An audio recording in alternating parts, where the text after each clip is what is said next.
Voilà, donc évidemment je suis très fâché et très content en même temps, puisque j'ai toujours rêvé de pouvoir parler d'Erasme dans le pays qu'il a accueilli, qui même en partie donc l'a produit dans l'histoire.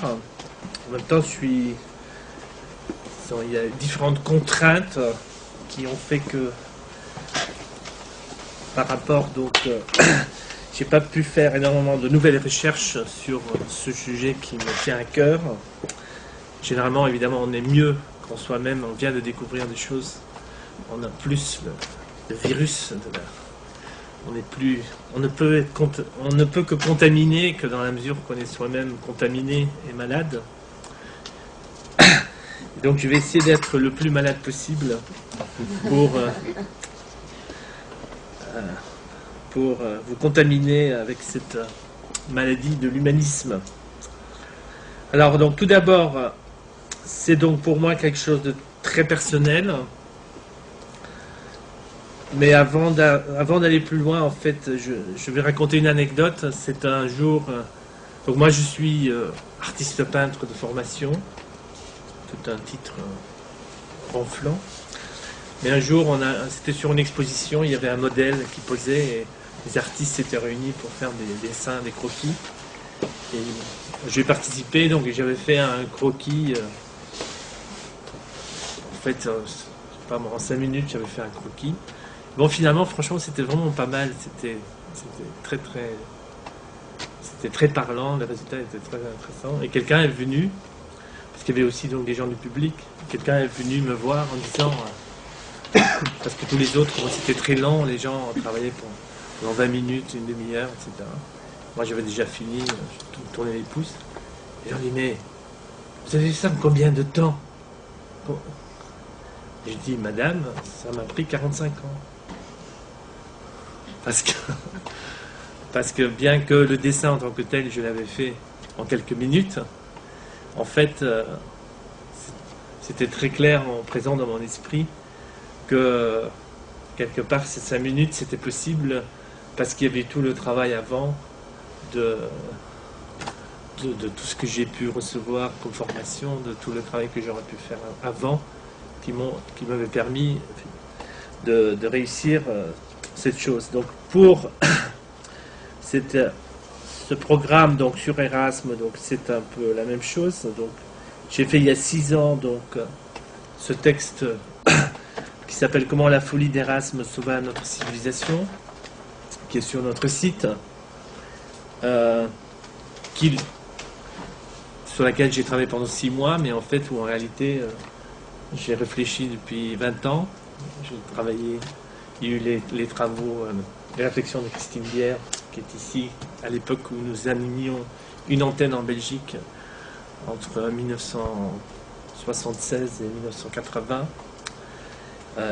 Il y a eu tout un long travail et de réflexion de pouvoir accoucher un fruit mûr.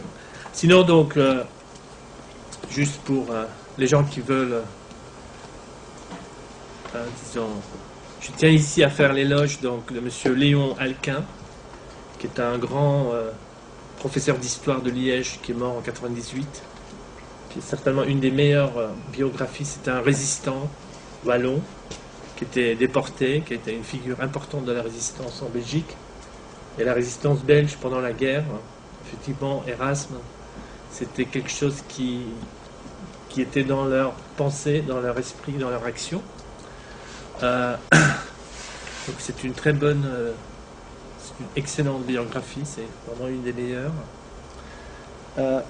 Et sinon, pour ceux qui veulent lire rapidement un certain nombre d'œuvres, donc je vous conseille en édition de poche le Erasme, œuvre choisie, surtout parce que dans la mesure qu'Erasme évidemment va marier toute la sagesse de l'Antiquité, les écrivains grecs et latins, avec toute la richesse et toute la sagesse du Nouveau et de l'Ancien Testament, Ça fait donc énormément de...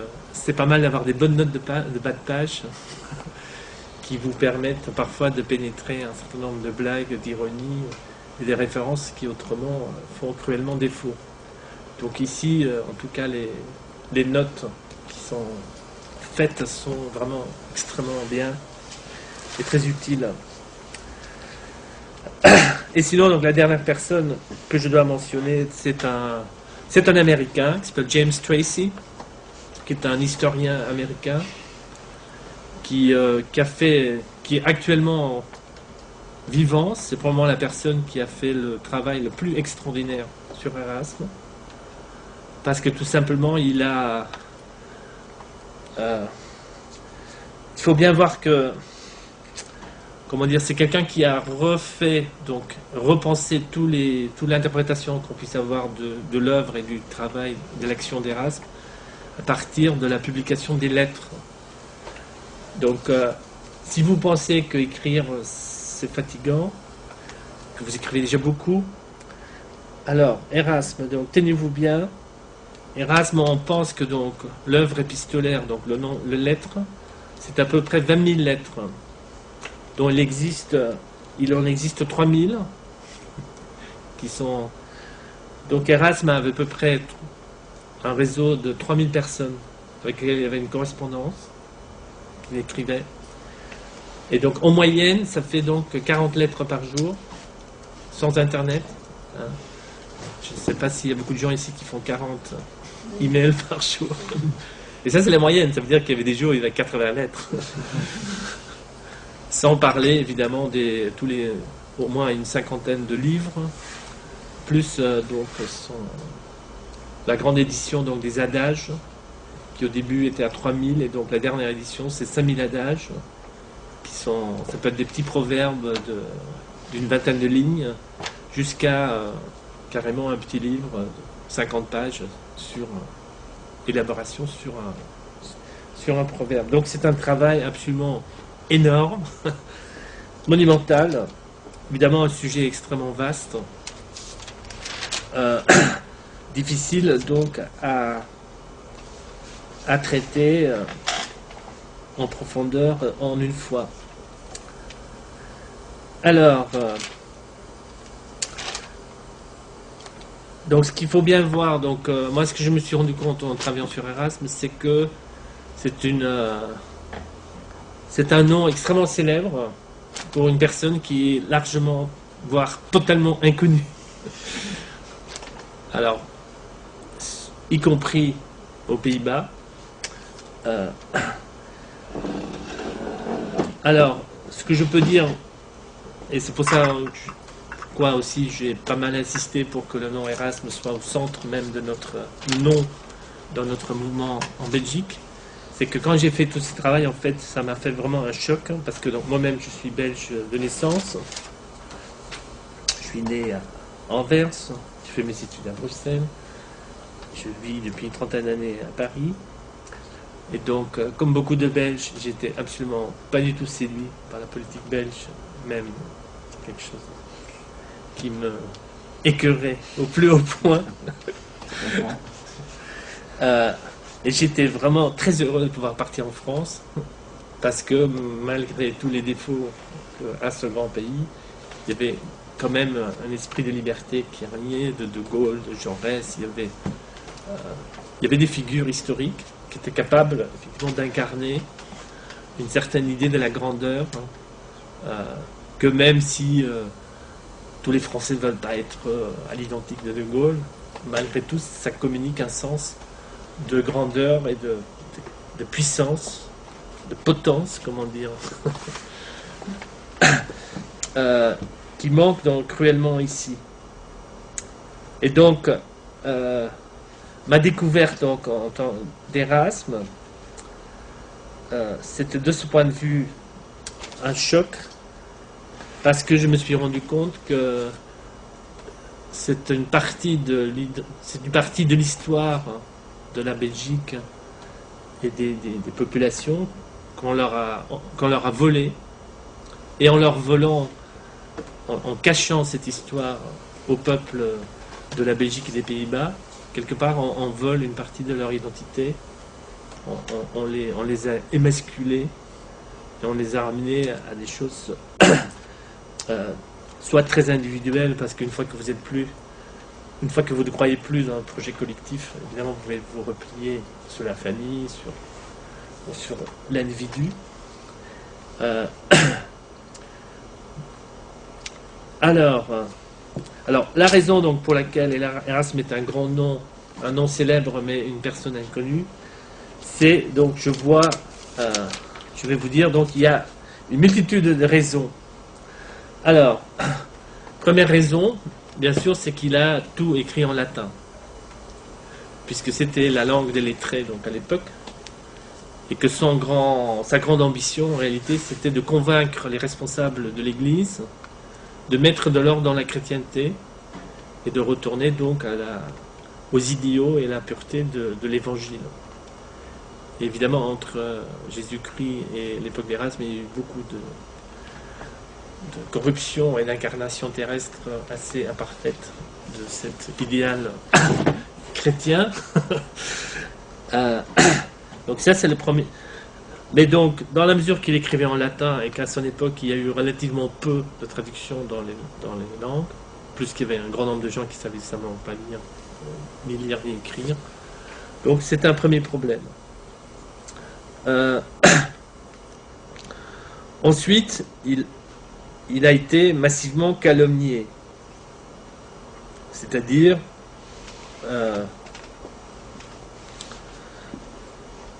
pour le monde catholique et chrétien, on a dit, voilà, Erasme, il ne veut pas prendre position officiellement contre Luther, par la suite.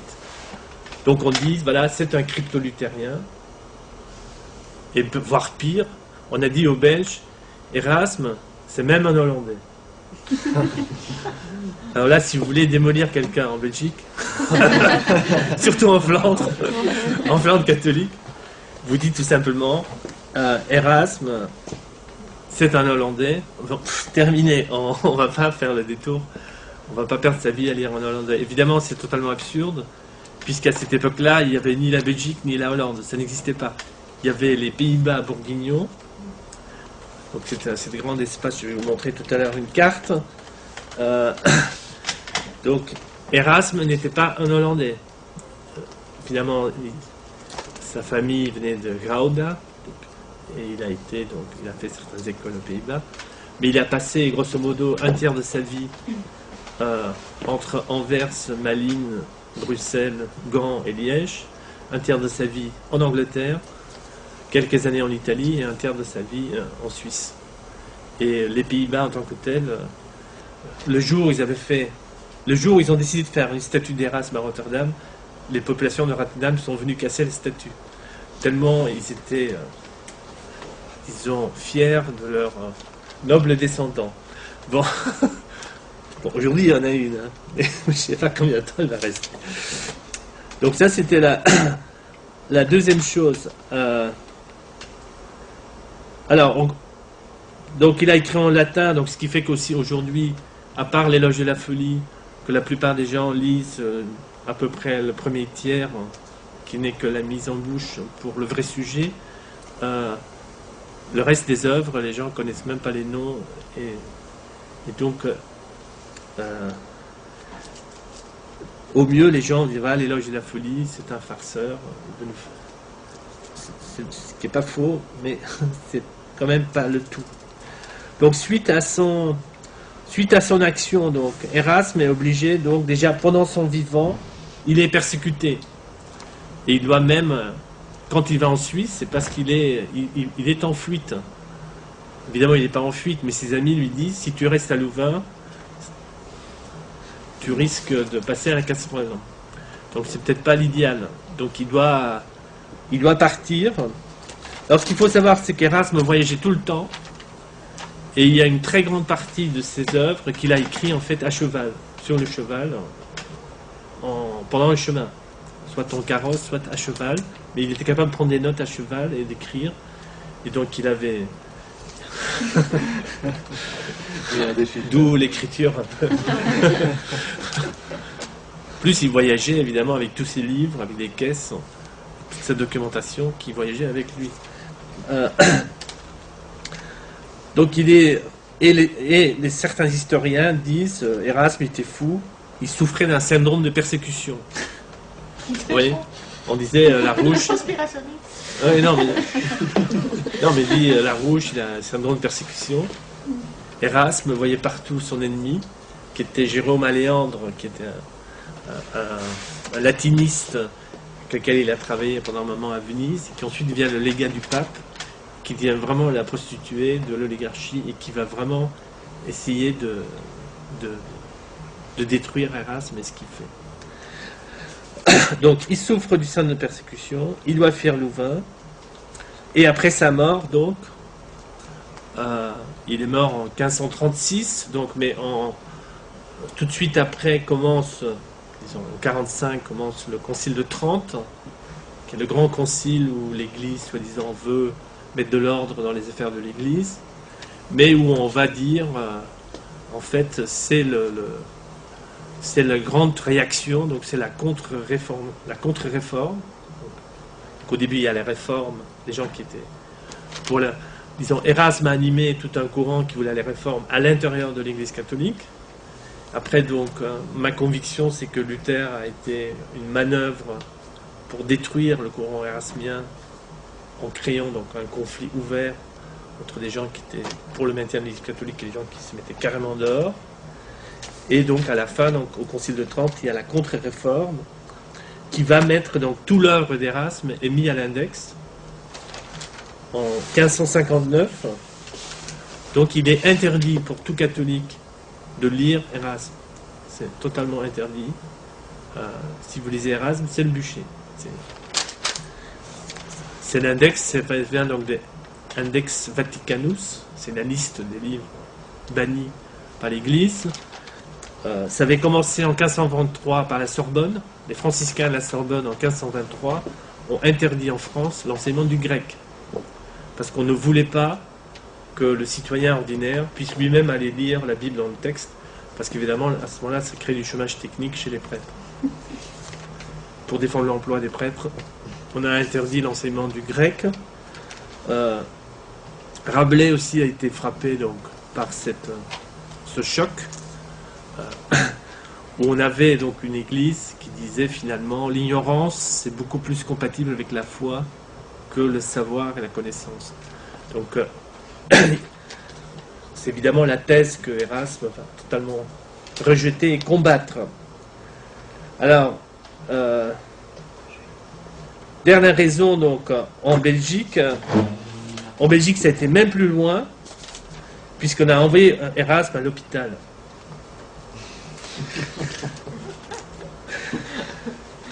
Alors, nous connaissons maintenant la vraie histoire, parce qu'ici à Bruxelles, donc, vous avez l'hôpital universitaire Erasme, et nous connaissons quelqu'un qui faisait partie du comité qui devait décider le nom de l'hôpital. Et normalement, ça devait s'appeler l'hôpital Salvador Allende. Mais, puisque les autorités belges ne voulons pas créer des dissonances avec des pays amis, comme le Chili. Il y a eu toute une discussion, alors quelqu'un a dit oui, mais après tout, il y aura une division psychiatrique à l'hôpital Erasme, donc c'est à l'hôpital, donc il y aura des fous, donc, et puisqu'Erasme faisait l'éloge de la folie, autant appeler notre hôpital l'hôpital Erasme, puisqu'il y aura des fous, donc... C'est vrai, hein, c'est une histoire vraie. C'est pas... C'est vraiment pour ça que ça s'appelle Erasme. Oui, bah, attends, avant, ils avaient trouvé un autre nom d'abord. Ils sont passés de Salvador Allende à... Il y avait un autre nom d'abord où il n'y avait pas l'unanimité et finalement ils se sont tombés sur Erasme. Pour Symphonie. Comment ? Pour Symphonie. Non, c'est parce que généralement les gens savent que c'est un grand humaniste. Attends, Ils savent il y a ça. pas de- oui. Oui, normalement, on aurait pu espérer qu'en disant, voilà, soigner les malades, c'est vraiment l'humanisme, on va choisir Erasme pour ça. Malheureusement, c'était même pas ça. À mon avis, là, pourquoi c'était aussi Erasme? Parce qu'il a vécu à Bruxelles, il a vécu surtout à Anderlecht, et l'ULB, VUB, c'est surtout à Anderlecht. Oui.